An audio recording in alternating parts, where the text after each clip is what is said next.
तो आइए नाज़रीन, अब खबरों को तफसील से जानेंगे। अनंतनाग के आरवनी खारपुरा में फोर्सेस और मिलिटेंटों के बीच एनकाउंटर के दौरान 3 मिलिटेंटों के हलाक होने की खबर है। ताहम पुलिस ने इस हवाले से ताहाल कोई तस्दीक नहीं की है। एनकाउंटर में एक पैरा कमांडोज जख्मी हुआ है। फौजी, पुलिस और सीआरपीएफ की मुश्तरका कार्रवाई के तहत अनंतनाग के आरवनी इलाके में शाम के औकात में यह ऑपरेशन शुरू किया गया था, जो अभी भी जारी है। तफसीलात के मुताबिक इलाके में मिलिटेंटों के छुपे होने की मुसद्दका इत्तला की बिना पर फोर्सेस ने पूरे इलाके का मुहासरा किया। इस दौरान एक रिहायशी घर में मौजूद मिलिटेंटों ने फोर्सेस पर फायरिंग की। आखिरी इत्तला मिलने तक इलाके में फोर्सेस का ऑपरेशन जारी था। मजीद मिलिटेंटों के छुपे होने का खदशा भी जाहिर किया जा रहा है। उधर इलाके में एनकाउंटर की खबर फैलते ही मुश्तइल अफराद ने सड़कों पर निकलकर एहतिजाजी मुजाहरा करने की कोशिश की। अनंतनाग के चंद मकामात पर पथराव के वाकयात पेश आए हैं। अमन और कानून की सूरत हाल को बहाल रखने के लिए फोर्सेस के इजाफे दस्ते तलब किए गए हैं। इंतजामिया और पुलिस ने लोगों को एनकाउंटर साइट से दूर रहने की हिदायत दी है।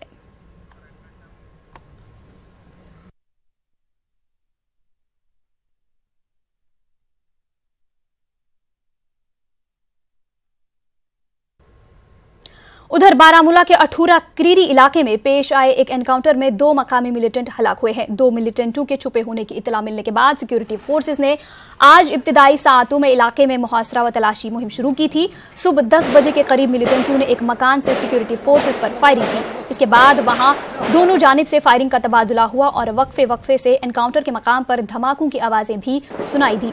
जिस मकान में मिलिटेंट छुपे हुए थे उसे आईडी धमाके से उड़ा दिया गया। इस एनकाउंटर में 2 मिलिटेंट हलाक हुए हैं। जाए वाक़े से एक AK-47 राइफल, एक इंसास राइफल समेत दीगर असलहा बरामद किया गया है।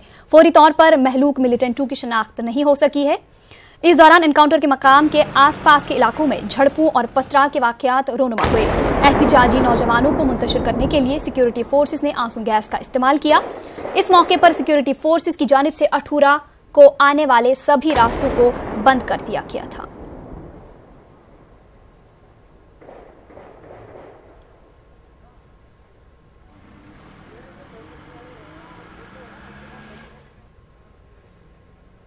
वादी कश्मीर में आज हड़ताल रही। नौगाम एनकाउंटर में मकामी मिलिटेंटों की हलाकत के खिलाफ अलहदी की पसंदों के मुश्तरका ग्रुप ने हड़ताल की कॉल दी थी। इस हड़ताल का मिला-जुला रद्द अमल देखने को मिला। हालांकि दुकानें, स्कूल्स और कॉलेजेस बंद रहे, ताहम कई इलाकों में ट्रैफिक की आमदरफ्त मामूल के मुताबिक चलती रही।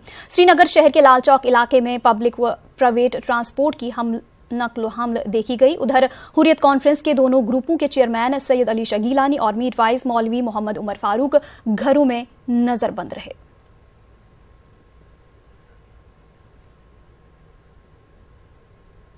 मुख्तलिफ तंजीमों से वाबस्ता अफराद ने आज सिविल सोसाइटी के बैनर तले प्रेस कॉलोनी श्रीनगर में खामोश एहतिजाज किया। कुलगाम में हालिया दिनों एनकाउंटर के मकाम पर पुरस्रार धमाके में आम शहरियों की हलाकत के खिलाफ ये मुजाहरा किया गया।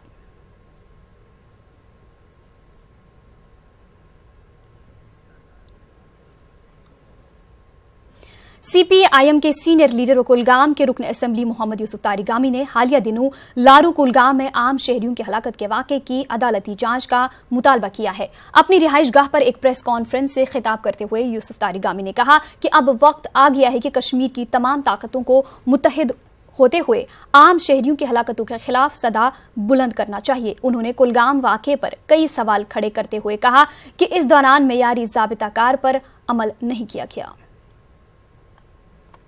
इतना कर लीजिए, इतना आज वो चले गए, वो बच्चे चले गए, अब वो जिंदा हो नहीं सकते ये जानते हुए इतना सा कर लीजिए। गवर्नर साहब, जुडिशल इंक्वायरी का ऐलान कर लीजिए। जुडिशल इंक्वायरी, क्या इस ट्रेजिडी से बचा जा सकता था या नहीं? ये कहानी है क्या इस ट्रेजिडी को टाला जा सकता था या नहीं?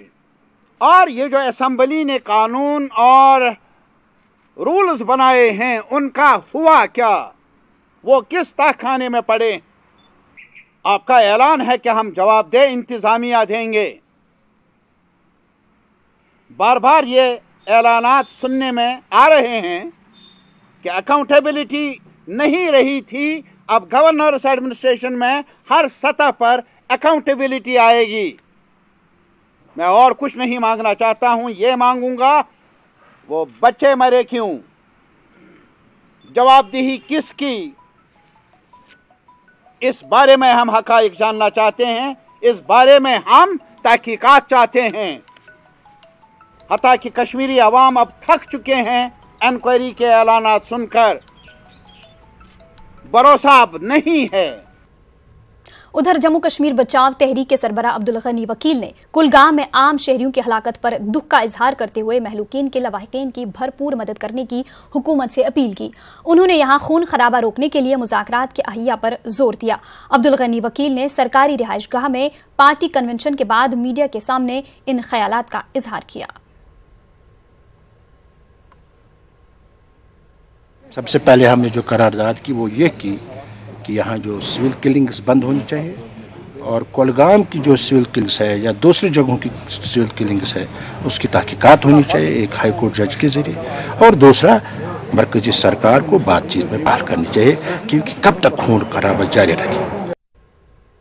इसी दौरान गवर्नर सत्यपाल मलिक ने कुलगाम वाकये में आम शहरियों की हलाकत पर अफसोस का इजहार किया।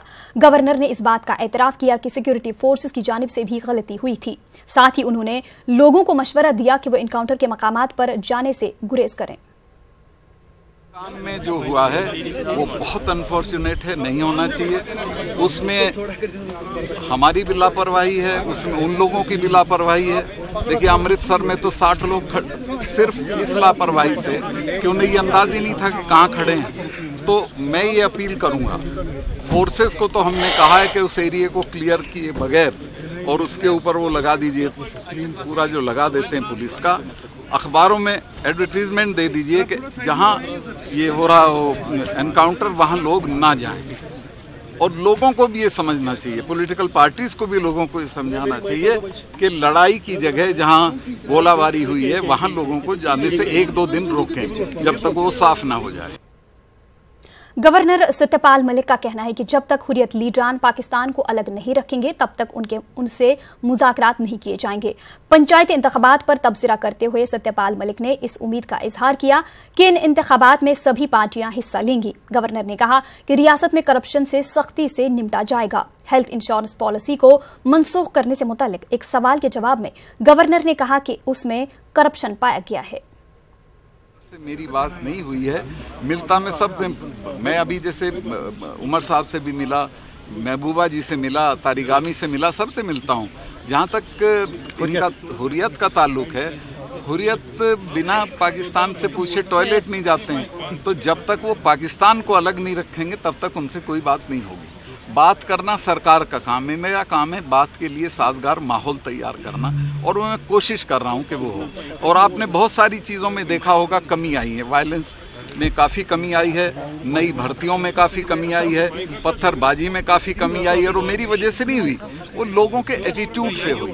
इसमें सब लोग शिरकत करेंगे। ये वाला जो चुनाव है इसमें चूंकि एक एक गांव में 1 करोड़ से ज़्यादा रुपया मिलेगा, इसमें सारी पार्टियों के लोग, चूंकि सिंबल नहीं है लिहाजा सब शिरकत करेंगे और ये बेटर होगा। कल करप्शन के बारे में हम लोगों ने करप्शन ब्यूरो बनाया, उसके कानून बनाए हैं। और कल हमने तय किया है कि जो कश्मीर के जो ये जो होते हैं क्या बोलते हैं कश्मीर एडमिनिस्ट्रेटिव सर्विसेज के जो ऑफिसर हैं, उनसे हमने 1 महीने में उनकी प्रॉपर्टी का ब्यौरा मांगा है, जिसको हम नेट पे डाल देंगे। एम्प्लॉइज तो चाहते थे कि कैंसिल हो, चूंकि इसमें घपला था, और मैंने इसको खुद देखा फाइल को। जब मैं इस नतीजे पे पहुंचा कि इसमें कोई ना कोई चीज़ गड़बड़ है, मैंने 1 मिनट नहीं लगाई, कल इसको कैंसिल कर दिया है। और अभी मैं बोल नहीं सकता हूँ, जो इसमें इन्वॉल्व हैं दे विल बी पनिश्ड।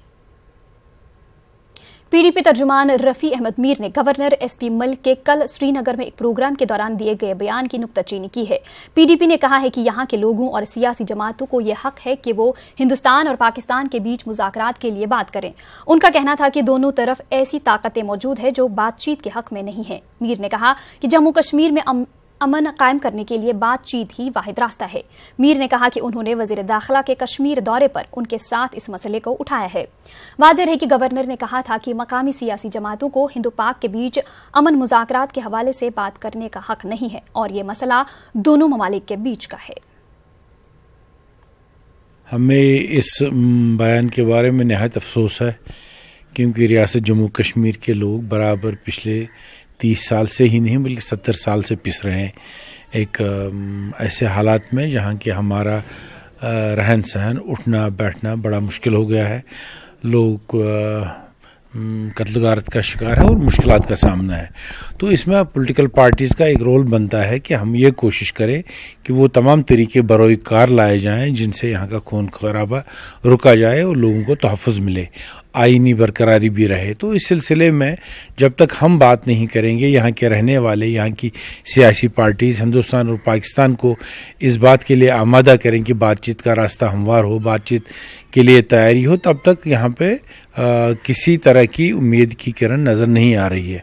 यहाँ के रहने वाले लोगों को खुद सोचना है, जिसमें पॉलिटिकल पार्टीज़ भी शामिल है, कि हम आगे कैसे बढ़ेंगे और इन मुश्किलात से कैसे अपनी रियासत को निकालेंगे। इसलिए ये कहना कि रियासती पार्टीज़ को ये कहने का हक़ नहीं, बिल्कुल गलत है। तो मुझे लगता है इस बात की हम नुक्ताचीनी करते हैं और एक मौका आया है कि जबकि यहाँ के लोगों को भी इस बारे में सोचना चाहिए कि हमारे लिए अमन अमान के बगैर और कोई चारा नहीं। ये बड़ा मुल्क है हिंदुस्तान, इनको एक बड़ेपन का सबूत देना चाहिए, एक फ़ैसला लेना चाहिए और वो ताकतें जो उसकी रुकावट बनती है वो आहिस्ता आहिस्ता खुद ही कमज़ोर हो जाएंगी। लेकिन अगर आप अब ये इंतज़ार करेंगे पहले पुरअमन बिल्कुल माहौल, तमाम ताकतें चुप हो, तमाम बंदूक चुप हो, कहीं से आवाज़ ना हो, फिर बातचीत की शुरुआत ही नहीं हो जाएगी। हमारे ही मुल्क के प्राइम मिनिस्टर वाजपेयी जी ने जब शुरुआत की तो उन्होंने ये नहीं देखा कहाँ पर रुकावट है, वो चले गए, लाहौर चले गए, बातचीत का ऐलान जम्मू कश्मीर की सरजमीन से किया गया, बातचीत आगे बढ़ी। मुझे लगता है वक्त आ गया है और हमारी यही डिमांड होगी, उसी तरीके से बातचीत का आगाज होना चाहिए। मौसम खिजा में कश्मीर की दिलकशी मुनफरिद होती है। मुल्क बैरून ममालिक के सयाहती शोबे से जुड़ी शख्सियात को वादी के खूबसूरत नज़ारों से लुत्फ अंदोज कराने के लिए रियासती महकमे सयाहत ने मौसम खिजा में एक खुसूसी टूर का एहतमाम किया है। इसका मकसद कश्मीर के ताल्लुक से लोगों में पाए जाने वाले मनफी तस्वुर को भी दूर करना है। देखिए ये खास रिपोर्ट। जम्मू कश्मीर के गवर्नर सत्यपाल मलिक ने श्रीनगर के SKICC में कश्मीर ऑटम फार्म टूर 2018 का इफ्तिताह अंजाम दिया। रियासत के महकमे सियाहत ने कश्मीर की हकीकी सूरत हाल से वाकिफ कराने के लिए सियाहती शोबे से वाबस्ता अफराद, ट्रैवल एजेंट्स, मीडिया नुमाइंदों, सोशल मीडिया में असर और रसूख रखने वाली शख्सियात को यहाँ मदऊ किया है। 3 रोजा फेस्टिवल का इफ्तिताही सेशन रक्स मौसीकी से भरपूर रहा और नुमाइश के जरिए रियासत के अजीम सकाफती विरसे को पेश किया गया। लेजेंडरी संतूर नवाज मोहम्मद अब्दुल्ला तिब्बत बकाल के पड़पोते ने अपने मशहूर कुन मुजाहरे से हाजरीन को खूब मसरूर किया।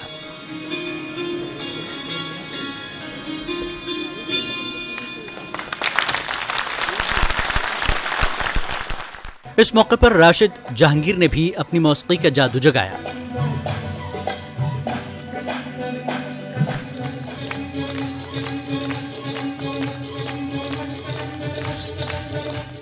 इसके बाद मुख्तलिफ फनकारों ने अपना मुजाहरा पेश किया, जिसमें जम्मू कश्मीर के तीनों खितों की नुमाइंदगी हुई और इसके जरिए यहाँ की तहजीब और सकाफत को उजागर किया गया। इस तकरीब से खिताब करते हुए रियासती गवर्नर सत्यपाल मलिक ने सयाहों को सलामती व तहफ़्फ़ुज़ का यकीन दिलाया।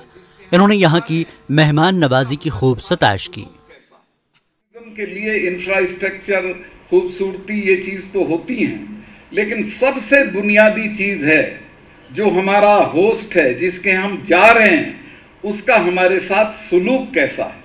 कश्मीर के लोगों का जो सुलूक बाहर से आने वालों के साथ है और रहा है, ऐसा पूरे मुल्क में नहीं है। जो भी आता है वो वापस इस कहानी के साथ जाता है कि कितने अच्छे लोग हैं, कितने स्वीट लोग हैं, कितने अच्छे से बिहेव करते हैं। और जो बीच के दौर में जब टूरिज्म बढ़ा था तब भी लोगों ने कहा हमने तो गलत सुना था कश्मीर के बारे में, वहां तो बहुत अच्छा। महकमे सयाहत कश्मीर के डायरेक्टर ने कहा कि इस फेस्टिवल के दौरान तमाम मेहमानों को यहाँ के मशहूर सयाहती मकामात की सैर कराई जाएगी। इस दौरान उन्हें पता चलेगा कि कश्मीर कितनी खूबसूरत और महफूज जगह है। जो नेगेटिव परसेप्शन है लोगों के दिमाग में बाहर आउटसाइड द स्टेट, वो ये है कि कश्मीर के जाने के लिए ठीक नहीं है।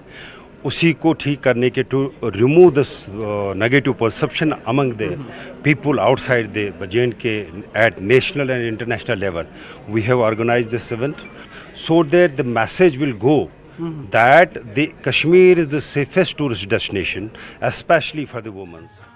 इस टूर में शामिल अफराद ने कहा कि दुनिया भर से सयाह इस जन्नत अर्जी का मुशाहिदा जरूर करना चाहेंगे। First impression is very good. It is suitable for Malaysian, and I was told a lot of Malaysians are visiting Kashmir now. And in Malaysia, Kashmir is also quite famous. It's a very good experience. बहुत अच्छा experience मिल रहा है यहाँ पर, और लोगों का जो माइंडसेट बना हुआ है, और हम जब उनको वहाँ तक ये बातें या वीडियोस और मीडिया के थ्रू ये सब बताएंगे तो definitely it will make a lot of difference in the tourism.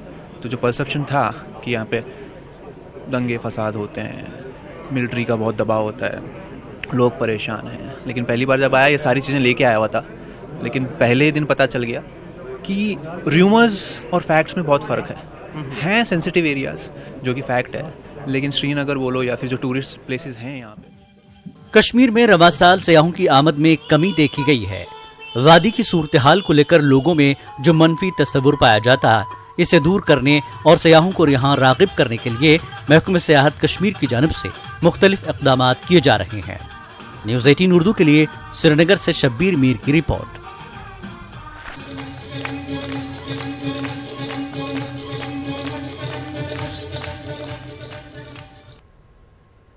आगे बढ़ेंगे। मिसेज इंडिया इंटरनेशनल 2018 का खिताब कश्मीर की दख्तर ने जीता है। मलेशिया में मुनाकिदा मुकाबला हुस्न में कुलगाम जिला के यारीपुरा खानपुरा की रहने वाली नुसरत परवीन ने यह खिताब हासिल किया है। नुसरत परवीन इस बैनुल अक़वामी खिताब को हासिल करने वाली हिंदुस्तान की पहली मुस्लिम खातून है। नुसरत परवीन ने महाराष्ट्र के रहने वाले एक शख्स से शादी की थी, ताहम उनकी शादीशुदा जिंदगी तनाज़ात का शिकार हो गई, जिसके बाद नुसरत परवीन शदीद मुश्किलात से दो चार हो गईं। ताहम इसके बावजूद उन्होंने हिम्मत नहीं हारी और इन सब परेशानियों को पीछे छोड़कर इस मुकाबले में हिस्सा लिया और यह खिताब अपने नाम किया। नुसरत परवीन 3 बच्चों की मां है। जो बचपन गुजरा है वो कश्मीर में गुजरा है।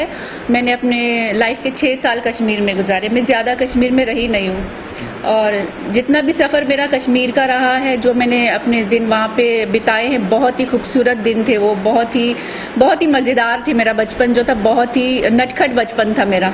ईमेल आया कि आप एज अ फाइनलिस्ट चुनी गई हो मलेशिया के लिए, मिसेज इंडिया इंटरनेशनल के लिए, तो मैं बहुत ही खुश हुई और फ़ौरन मेरे ये न्यूज़ अपने सिस्टर को, मम्मी को, सबको दिया और सारे लोग बहुत ही खुश हुए। और फिर मेरा सफ़र स्टार्ट हो गया उस मलेशिया जाने का। और मैं जब मलेशिया गई तो हमारी 4 दिन ट्रेनिंग थी, ग्रूमिंग सेशन, फिटनेस और बहुत सारी हमको ट्रेनिंग दी गई। जो कभी मैंने रैंप वॉक नहीं किया था तो मैंने वहाँ जाके रैंप वॉक किया। बहुत ही मुश्किल था मेरे लिए, क्योंकि मैंने इतनी हाई हील्स कभी पहनी नहीं थी। जो मैंने 5 इंच की हाई हील्स भी पहनी और वॉक किया उसमें, तो मेरे लिए बहुत मुश्किल था वो सफ़र, लेकिन फिर भी मैंने तय किया, हिम्मत नहीं हारी मैं। अवंतीपोरा से ताल्लुक रखने वाले कुछ ठेकेदारों ने बीडीओ अवंतीपोरा पर ज्यादती और नाशाइस्ता अल्फाज का इस्तेमाल करने का इल्जाम लगाया है। उन्होंने कहा कि वो अपने काम के सिलसिले में बीडीओ ऑफिस गए थे, जहां उसने ऑफिस में तैनात मुलाजमीन के सामने उनके साथ बदसलूकी की। ठेकेदारों का कहना था कि उन्हें इलाके में किए गए काम के पैसे नहीं मिल रहे हैं। उन्होंने इंतजामिया से इस बारे में मुदाखलत की अपील की है। ताहम बीडीओ अवंतीपोरा सुहेल अहमद लोन ने कहा कि लोगों के साथ डीलिंग के दौरान कभी कभी लोगों का रवैया देखकर उनके साथ वैसे ही पेश आना पड़ता है। अगरचे उन्होंने कैमरे के सामने बात करने से इनकार किया, लेकिन उनकी बातें मोबाइल में रिकॉर्ड हो गईं।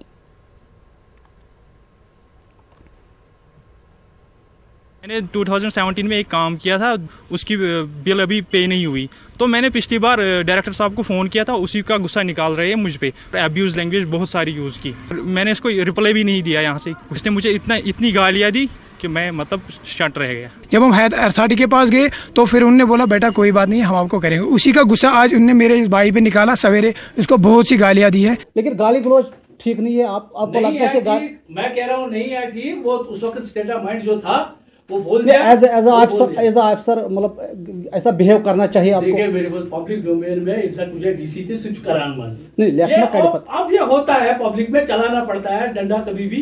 क्या जी थोड़ा बहुत तो एक्सट्रैक्ट दी वर्क तो अच्छा काम निकालने के लिए कभी करना पड़ता है। रवां बरस जिला शोपियां में सेब की पैदावार काफी बेहतर है, लेकिन सेब की कीमतों में गिरावट से मेवा काश्तकारों में काफी तशवीश पाई जा रही है।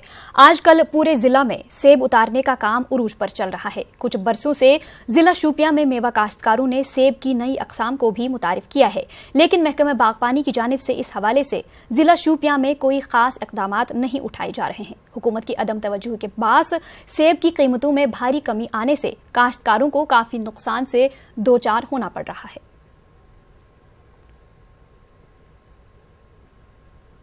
पिछले सालों से जो ये मेवा है बहुत अच्छा रहा, साइज है, कलर है, ये भी बहुत बढ़िया किस्म का इस साल हमको देखने को मिला। हम सोचते हैं कि हमारे अब इस साल पिछले साल से ज्यादा रेट आएगी, लेकिन घटती जा रही है रेट, हर साल रेट घटती जा रही है। जब हम संगतर की रेट देखते हैं तो 200 रुपया 150 रुपया संगतरे का एक दर्जन मिलता है, लेकिन हमारा सेब जो 1 kg मिलता है वो 20, 25, 30, 50 तक ज्यादा से ज्यादा जाता है। लेकिन अगर हम गवर्नमेंट से गुजारिश करते हैं कि हमारे मेवों की तरफ ध्यान दे। रुकन असेंबली गुरेज नजीर गुरेजी ने वजीर दाखिला राजनाथ सिंह की जानिब से करगिल और गुरेज के दरमियान हाईवे तामीर करने के ऐलान का खैर मकदम किया है। उन्होंने कहा है कि इस इकदाम से न सिर्फ गुरेज में सयाहती सरगर्मियों को बढ़ावा मिलेगा, बल्कि गुरेज की इक्तिसादी हालत में भी बेहतरी आएगी। शाहरा की तामीर को गुरेज के लिए इसे एक बड़ा प्रोजेक्ट करार देते हुए नजीर गुरेजी ने मरकजी हुकूमत और गवर्नर इंतजामिया का शुक्रिया अदा किया। उन्होंने ये मुतालबा दोहराया कि बांडीपुरा और गुरेज के दरमियान टनल तामीर की जाए। मैं तहे दिल से शुक्रगुजार हूँ, खासकर chief secretary government of Jammu and Kashmir and governor administration governor का और साथ साथ हुकूमत हिंद का कि एक बड़ा एक अच्छा प्रोजेक्ट है। हमारी दरीना मांग थी, खासकर मेरी, कि गुरेज को लद्दाख के साथ जोड़ा जाए ताकि इसको नेशनल हाईवे डिक्लेयर किया जाए और इससे ये फायदा होगा, एक तो यहाँ की इकॉनमी बूस्ट होगी, एक टूरिस्ट रूट मिलेगा, जो लद्दाख टूरिस्ट आते हैं वो कम से कम इस खित्ते को देख सकेंगे। साथ साथ एक इसके अलावा जो है हमारी एक दरीना मांग है जो बांडीपोरा गुरेज टनल की। गुरेज सब जिला अस्पताल में NHM स्कीम के तहत काम कर रहे अमले ने अपने मुतालबात को लेकर एहतिजाज किया। मुलाजमीन का कहना था कि दिन रात काम करने के बावजूद भी उन्हें मुस्तकिल मुलाजमीन की तरह तनख्वाह फराहम नहीं की जा रही है। मुलाजमीन ने कहा कि उनकी मुलाजमत को बाकायदा बनाने के लिए कोई पॉलिसी मुरतब नहीं की जा रही है। एहतिजाजी मुलाजमीन का कहना था कि वो पिछले 10 सालों से गुरेज जैसे दूर उफ्तादा इलाके में काम कर रहे हैं, मगर उनके तबादले के लिए कोई इकदाम नहीं किया जा रहा है। रोजगार के मुतलाशी कश्मीरी पंडितों ने जम्मू में रिलीफ कमिश्नर ऑफिस के रूबरू एहतिजाज किया। एहतिजाजियों ने PM पैकेज के तहत हतमी फहरिस्त जारी करने का मुतालबा किया। उन्होंने इस जिम्न में केस की जल्द और खुसूसी तौर पर समाअत करने का भी मुतालबा किया। मुजाहिरीन ने कहा कि हुकूमत की जानिब से उनके साथ की गई नाइंसाफी के खिलाफ यह एहतिजाज किया जा रहा है। हुकूमत के इस इक़दाम से कश्मीरी माइग्रेंट पंडितों का मुस्तकबिल गैर महफूज होता जा रहा है। मुजाहिरीन ने हुकूमत से जल्द हतमी फहरिस्त जारी करने का मुतालबा किया। से हमें ये घुमाया जा रहा है कि कल परसों इसकी हेयरिंग, आज तक 7 हेयरिंग हुई है, मगर इसका जो ओवरऑल रिजल्ट नहीं आ रहा है। इसका इंटरनल अगर इशू चल रहा है तो उसका ये सॉल्व क्यों नहीं कर रहे हैं। हमें छोटे बच्चे ये सोच समझ के ये एश्योरेंस ये दे रहे हो जाएगा, मगर 1 साल से हम देख रहे हैं कुछ नहीं हो रहा है। नेक्स्ट हेयरिंग जो 14 को है, ये भी शायद पता नहीं, कन्फर्म नहीं है कि 14 को हमारे स्टे वैकेट होगा या नहीं होगा। कश्मीर में 12वीं जमात के इम्तिहानात का आज आगाज हुआ। बोर्ड ऑफ स्कूल एजुकेशन की चेयरपर्सन वीना पंडिता ने दीगर ओहदेदारों के हमरा गवर्नमेंट गर्ल्स हायर सेकेंडरी कोठी बाग समेत श्रीनगर के कई इम्तिहानी मराकिज का दौरा किया। उन्होंने इन इम्तिहानी मराकिज में इंतजामात का जायजा लिया। मीडिया नुमाइंदों के एक सवाल का जवाब देते हुए वीना पंडिता ने कहा कि अगर नामासाद हालात की वजह से किसी तालिब इल्म को इम्तिहानी मरकज पहुंचने में मुश्किलात पेश आ रही हैं तो वो जिला इंतजामिया या करीबी पुलिस स्टेशन से राबिता करे। उन्होंने कहा कि जिला इंतजामिया या महकमा पुलिस को तलबा का ताउन करने के लिए कहा गया है। सारे पुलिस डिपार्टमेंट को और एडमिनिस्ट्रेटिव डिपार्टमेंट को ये हिदायत दी गई है कि उन बच्चों की वो हेल्प करेंगे नियरेस्ट सेंटर में पहुंचने की। तो ये है कि हम लोग उनको हर तरीके की एक फैसिलिटी दे रहे हैं जो वो अपने सेंटर में पहुंच जाए और एग्ज़ाम ठीक से कर पाए। अरेंजमेंट्स तो मैंने पहले भी बताया, प्रेस में भी बताया हुआ है कि 3 टियर अरेंजमेंट्स है। एक तो हम लोगों ने अपने बोर्ड ऑफ स्कूल एजुकेशन की तरफ से पूरा नोटिफिकेशन निकाला है कि जहाँ कोई भी छोटी से छोटी डिफ़िकल्टी हो सेंटर्स में, या फिर जैसे पानी के हवाले से, बाथरूम्स के हवाले से, सर्दियों के हवाले से, जितने भी हमारे पास जो भी मुश्किलात हो उनको दूर किया जाए। वादी में हड़ताल के बावजूद आज से 12वीं जमात के सालाना इम्तिहानात का इनेकाद किया गया। बीरवा और खाग के दूर दराज इलाकों से वाबस्ता तलबा को ट्रांसपोर्ट न होने की वजह से इम्तिहानी मराकज तक पहुंचने में काफी दुश्वारियों का सामना करना पड़ा। तलबा का कहना था कि या तो बोर्ड हड़ताल के दौरान उनके लिए ट्रांसपोर्ट का इंतजाम करे या फिर उनके इम्तिहानी मराकज को शहरों के साथ साथ गाँव में भी कायम किया जाए। उन्होंने इल्जाम लगाया कि डेट शीट में बार बार तब्दीली से वो जहनी परेशानियों में मुब्तला हो रहे हैं। हालात में अगर मतलब स्टूडेंट को 4 किलोमीटर दूर एग्जाम सेंटर रखा गया है, बेहतर होता है कि अगर इनके लोकेलिटी में अपने गाँव में एग्जाम सेंटर रखा जाए। एक तो ये फीस देते हैं लेकिन ट्रैफिक का कोई इंतजाम नहीं होता है, गाड़ी का कोई इंतजाम नहीं होता है। बार बार जो डेट शीट है वो चेंज होता जा रहा है। बच्चों ने एक पेपर के लिए प्रैक्टिस की होती है और शाम को पता चलता है कि आज का पेपर कैंसिल होके अब दूसरे पेपर का एग्ज़ाम कल है, तो उसमें उन्होंने कोई भी तैयारी नहीं की होती है और ऊपर से जो आज के हालात है इनकी वजह से बहुत ज़्यादा प्रॉब्लम होती है। कश्मीर से कामयाब हुए कई कॉरपोरेटर्स ने जम्मू में जश्न मनाया। उन्होंने आप संभू मंदिर में हाजिरी दी। इस मौके पर उनके हमरा कई पार्टी कारकुन मौजूद रहे। न्यूज़ 18 से बातचीत के दौरान शीला हंडू ने कहा कि 9 मुंतखब उम्मीदवार लोगों ने फलाह बहबूद के लिए काम करेंगे। कश्मीर से कंटेस्ट करके आई हूँ इस वक्त, बट बहुत ही काफ़ी वोटों से मैं जीत के आई हूँ। कश्मीर में इतने वोट सारे कश्मीर को नहीं है जितने मेरे को है, लेकिन मैं चाहती हूँ ये इलेक्शन की जगह ना रहे। मैं जाऊं और कश्मीर की जनता, जहां मैंने कंटेस्ट किया, अनंतनाग के लोग बहुत बिखर चुके हैं। अनंतनाग की बहुत 30 साल से हालात ख़राब हो गए, उसको मैं सुधारना चाहती हूं और मुझे गली और नाली सड़क का काम करना है, उसके लिए मैंने ये इलेक्शन। श्रीनगर में लेबर कवानीन पर शऊर बेदारी के लिए एक कैंप मुनक़िद किया गया। इस मौके पर शुरका को लेबर कवानीन के ताल्लुक से जानकारी फराहम की गई। बच्चा मजदूरी के ताल्लुक से एक सवाल के जवाब देते हुए डिप्टी लेबर कमिश्नर ने कहा कि गुर्बत की वजह से लोग बच्चों को मजदूरी कराने पर मजबूर करते हैं। उन्होंने कहा कि महकमे की जानिब से इस ज़िम्न में मौसर इक़दामात किए जा रहे हैं। उसमें तो बाज़ाब्ता है तो, लेकिन प्रैक्टिकली ये पूरा इम्प्लीमेंट नहीं हो रहा है। उसका वजह यह है कि सोसाइटी में गुर्बत जो है एक तरीके से, तो छोटे बच्चे मजबूर होते हैं। नागराद अदबी संगम जम्मू की जानिब से एक तकरीब का इनेकाद किया गया। याद सरवर उन्वान से इस तकरीब का इनेकाद किया गया। मारूफ कश्मीरी शायर आन जहानी जवाहरलाल सरवर की याद में इस तकरीब का इनेकाद किया गया। KL सहगल हॉल में मुनाकिदा इस तकरीब में खासी तादाद में अदब से वाबस्ता शख्सियात ने शिरकत की। सरवर के अहल खाना भी इस मौके पर मौजूद रहे। इस तंजीम के, इस अंजुमन के बानी मेंबरों में से है जिन्होंने नागराज अदबी संगम को बनाने में बहुत अपना रोल अदा किया है। जबकि विस्थापन हुआ, कश्मीर से लोग बाहर आए, तो फिर शायरों की एक बहुत बड़ी तादाद यहाँ बिखरी पड़ी हुई थी। तो उन्होंने इस दौरान क्या किया, उन्होंने बहुत अपनी जो शायरी की उसको कोशिश की, जो कुछ मिला पुराना उसको भी जमा किया। बाकी शायरों को भी उन्होंने काफ़ी हौसला अफजाई की और जो हम असर शायर थी उस वक्त की, उनको इकट्ठा करके उन्होंने ये इस बज़म अंजुमन की जो हमारा नागराज अदबी संगम है इसकी बुनियाद डाली। और इस तरह से उन्होंने जो सिलसिला है उन्होंने कहा कहीं ये मुनक़ता ना हो जाए, कहीं ये ख़त्म ना हो जाए विस्थापन के साथ ही। इस सिलसिले में बड़ी कोशिश है उनकी और वो कोशिश आज तक की बराबर जारी है। फौज की जानिब से गालजू कुफवाड़ा में एक क्रिकेट टूर्नामेंट का इनेकाद किया गया। इस मौके पर general officer commanding 28 infantry division major पोंपा मौजूद रहे। Brigadier Haji Pir, SSP Kupwara, additional deputy commissioner समेत कई फौजी अफसरान ने इसमें शिरकत की।